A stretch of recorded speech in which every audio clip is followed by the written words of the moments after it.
Today we're bringing the garden into the kitchen and making a beautiful soup with all of this beautiful produce. Absolute heaven. Brussels sprouts are even nicer when they've had a nice frost and it was very cold last night. Look at them. Now, I love sprouts. Well, I like these sprouts. These have been quite nice. Do you know who loves sprouts? Rue loves sprouts and Jazz loves sprouts. So this is going to be a very delicious part of our soup. These are some potatoes that really I should have got out of the ground a while ago. The issue is that I just didn't get around to doing them, and to be honest, I completely forgot about this bed. Potatoes are actually best harvested before a frost because they can go quite mushy. So it's a bit of a danger leaving them this late, and also the slugs love them. Look at that one. Potatoes are awesome to harvest because they're like little treasures. You never know what you're going to get. So you dig and dig and dig. Sometimes you can't find any, and then you find a big load all in one go. Or just stones. Ah!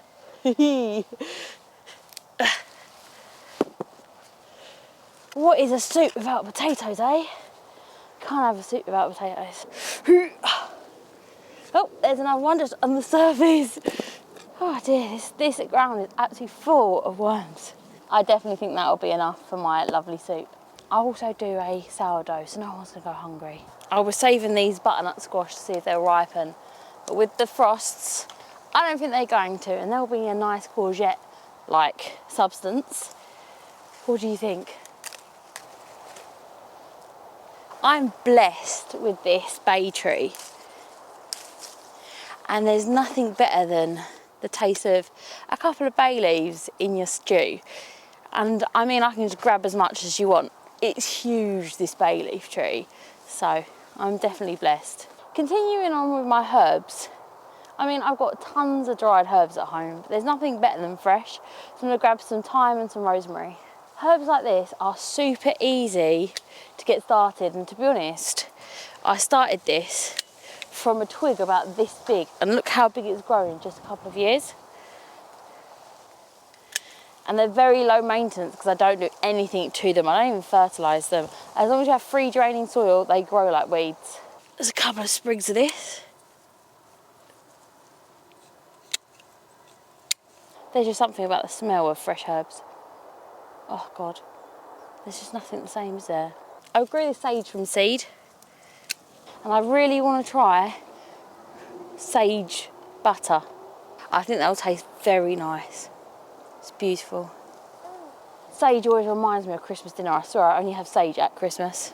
The next thing I'm going to harvest is one of these Swedes. Ooh.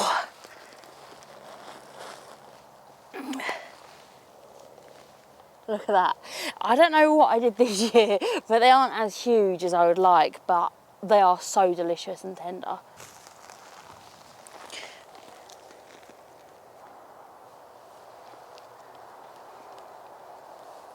These are artichokes. As you can see, they're starting to die back, which means the tubers, which is the part you actually eat, under the ground, are going to be ready.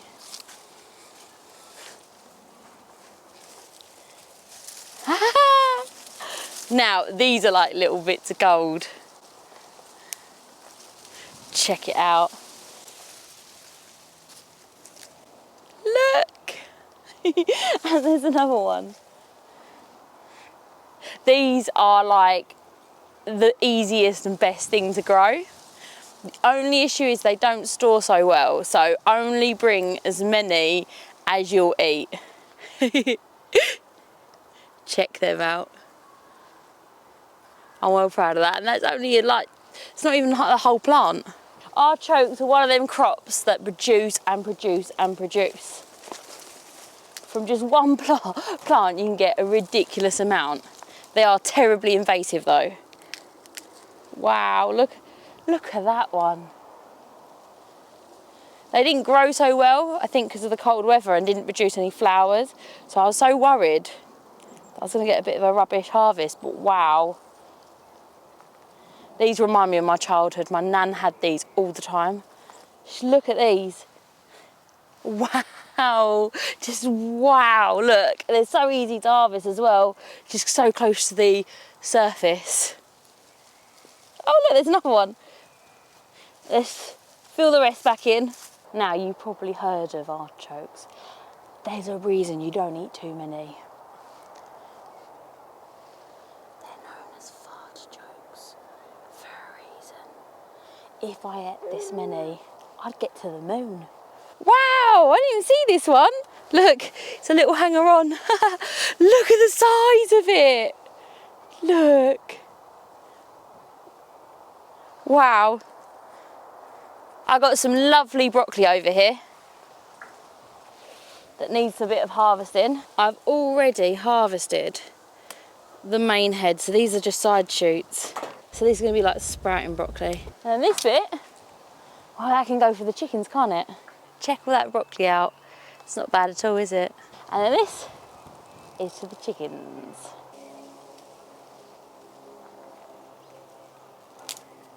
I think here we could probably nick a leek. I'll pull this one. Little baby leek. These are overwintering leeks, but it'd be nice to have it for our soup. If I take the biggest two, the others will be able to grow on. Look how cute they are. I don't think any of our cabbages are quite ready, but this is. Whoopah! Chinese cabbage.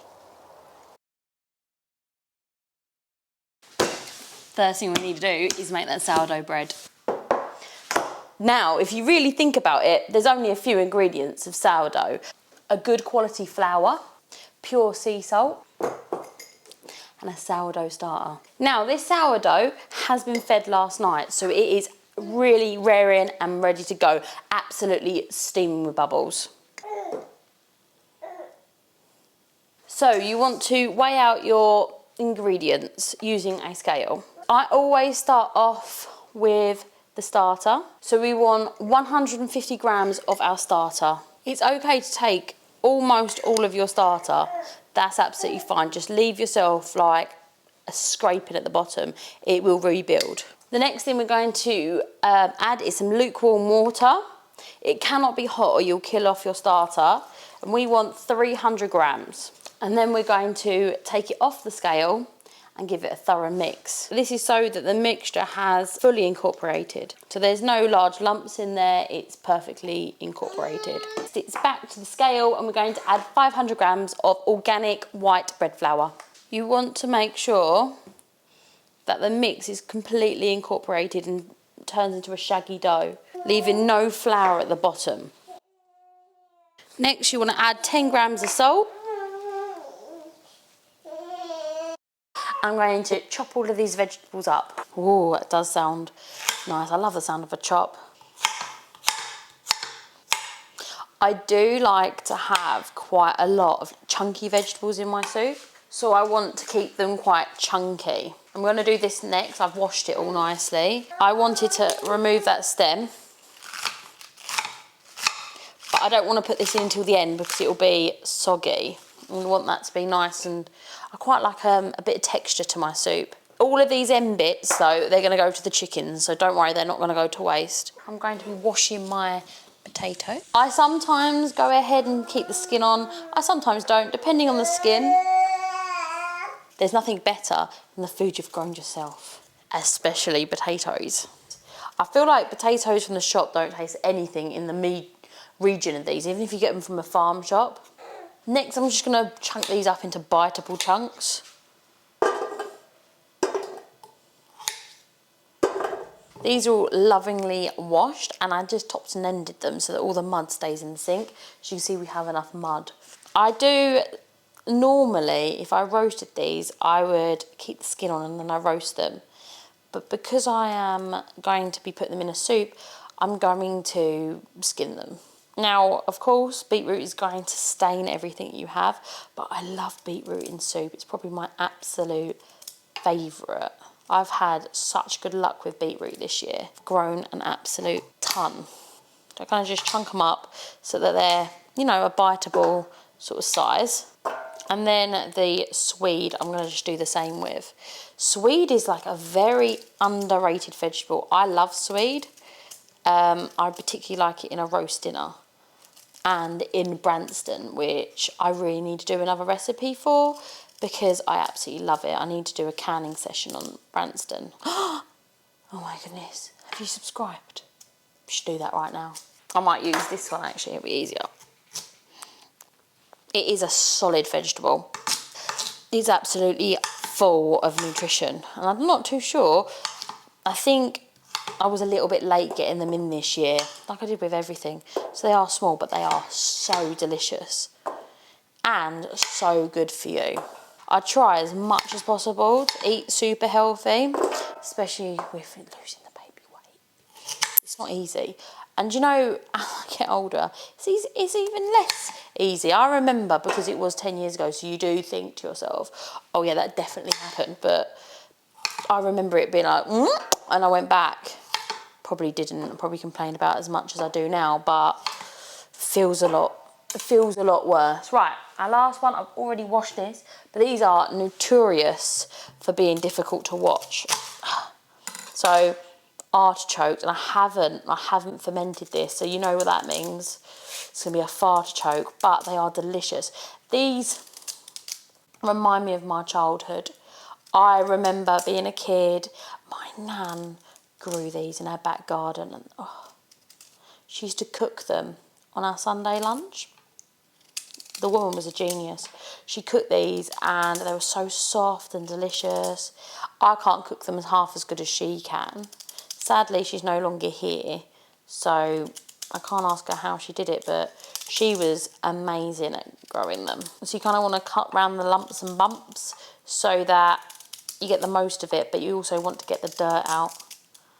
I love the sound of this. Doesn't it sound just...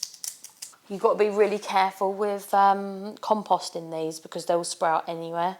They also brown super quickly, so it's very important that you work quickly with these.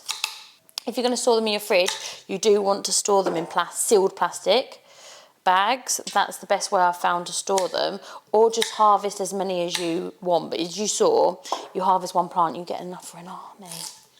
So I can't eat too many of them, but as you get used to eating them, those fartichoke properties, they do disappear. Do one bay leaf, smell amazing. I do feel like leeks are dead posh still. Gonna go for an entire sprig of the rosemary, some thyme, and I'll just pull them out at the end. I'm gonna chunk up some broccoli, but I don't want to put too much in it.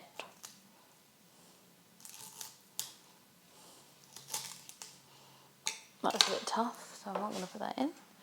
So I'm going to wait for that. One of my neighbours hates Brussels sprouts, but she liked the Brussels sprouts but soup. So if you don't like them, leave them out. But if you do like them, or if you're on the fence, have a little go. They do taste different when they're in a soup.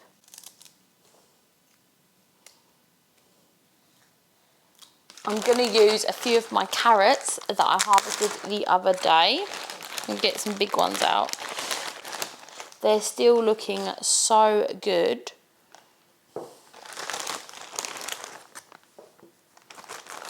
I do think that these are probably the best carrot year that I've ever had.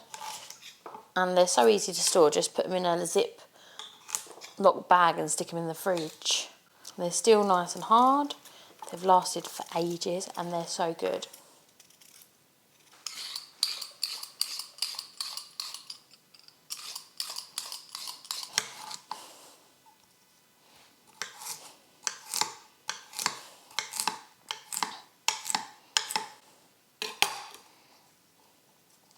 You do want the cubes to be about the same size so that they're all done at roughly the same time. But we're going for rustic. Now, this is the special ingredient, homemade chicken stock. It's like a jelly because it is so full of collagen and all sorts of delicious stuff. We make this every week, so plop, in it goes. It's not the most appetising look of thing, but it's very good for you. And then I'm just going to use a bit of water to shake out the rest of the remedy. can't forget my favourite ingredient. This is garlic from the allotment that we harvested earlier this year. And if you're wondering how to make chicken stock, I do have a short on it. That is bone broth, so it's slightly different. But I'll probably do another video on that. What do you think? Would you like to know how I make my chicken broth? My chicken bone broth even? I use them interchangeably. I'm terrible at it too. What I like to do is just kind of crush them a little bit with the back of the knife. And then chop them as fine as I can, because I love the taste of garlic, but I don't like a big lump of garlic when I'm eating. And then in it goes. It's gonna be a little bit sticky. So just wet hands work quickly. You can flour the surface if you like, but you do have to be a little bit careful with flouring the surface, because you don't want to get too much flour in there. So I like to do one of those, and then I stretch and fold into the inside, just trying to get that texture. Now, it's a lot less sticky than it was when we first got him out. Now, I'm not saying that I'm amazing at sourdough, but this is how I do it. And I think I like to make it into a little tight ball again, as you can see, and you're starting to get structure in the sourdough. So with that, I'm going to pop him back in there and cover him up. We'll do one more stretch and fold in about half an hour, which will give us time for the soup to finish and time for me to clean up. I repeat my stretches and folds 3 times, spacing them about 30 minutes apart. But if it goes over a little bit, it's fine, it doesn't matter. But just make sure that you're doing it to build the structure of the bread. It looks like it takes a lot of time, but it really doesn't, because it's so spread out and you can just go and do whatever you want. Then I wrap it up and put it in the fridge. So I'm going to put the parchment paper down like so, and then I'm just going to empty this straight onto it in one fluid movement. You could have made this after rising it in the basket for 30 minutes, but I chose to do it overnight. I never do really big fancy designs, to be honest. I just like it to have room to properly expand. That's what I'm looking for. So next I'm just going to go and get my cast iron. It's the only bit of equipment that I really think you do need. But if you have a bowl of water and you stick that at the bottom, that'll work too. I preheat my cast iron so it is screamingly hot. And then I put in my sourdough.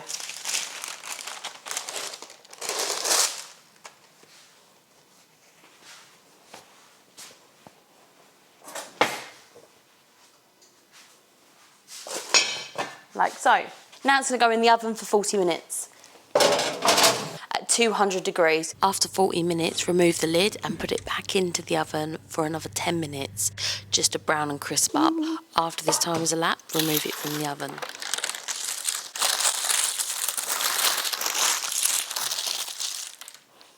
Once the bread's out of the oven, I let it cool down completely. I find that gives you the better crumb. It's not as gooey inside. And I cut it open. This is always a magical moment when you cut it open. You just see, yay, it worked. I did a thing. And I matched it with some of our wonderful soup, and that's what we had for dinner that night.